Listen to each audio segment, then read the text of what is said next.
isugu imaanay howleena shaqadeena bilowno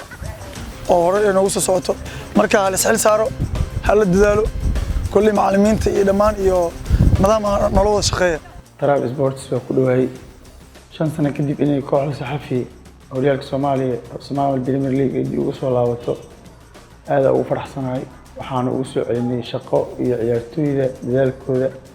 iyo isfahan maamulkii anaga maaragtay wadajir maaragtay uga soo baxnay haddana waxaan rajaynaynaa insha Allah guul rajaynaynaa wallahi wuxuu ahaa kulankii oo badbaado aan la ciyaaraynay oo wareegii labaad ku dhamaatay oo guulasha aan la hormarnay kulankaas oo ahaa wallahi kooxda saxafi sanadkan juhdi la geliyay ciyaartooy dal iyo dibadba waa la keenay oo maaragtay ciyaartooydii hore qaar ka midna way joogaan waxaan rajaynaynaa insha Allah inaan wax la qaybsano maadaama systemka hore oo ahaa horyaalka Serie B horyaalka hadda aymaan Soomaaliya Premier League oo jawi ka duwan iyo maaragtay xaalad adag ay tahay waxaan rajaynaynaa inaan dadku wax la qaybsano oo maaragtay kooxaha kale wax la qaybsano insha Allah aad iyo aad ay isku diyaarinaynaa ciyaartooyda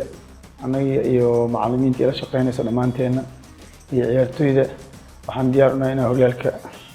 sanadkan aan bandhig fiican sameeyno xaaladooda maaragtay caafimaad iyo dhan walbana ma sha Allah oo diyaarsantaa kooxda wallahi taageerayaasha waxaan u rajaynayaa inay maaragtay kooxda taageeraan koox xoogan waaye oo insha Allah sanadkan aan ku dadaalnay calafkeena iyo nasiibkeena suugaynayna kooxdana way diyaarsan tahay waxayna diyaar u tahay inay horyaalka qayb gasho wax walbana waa nasiibkeena ka kaashanayna adinkana mar walba maaragtay waxa idin gacan hatinayna inaa maaragtay nala soo qayb gashiin noo imaataan dhiirigelisaan dhalinyarada iyo maaragtay dhammaan maamulka aad ugu faraxsanahay taageerayaasha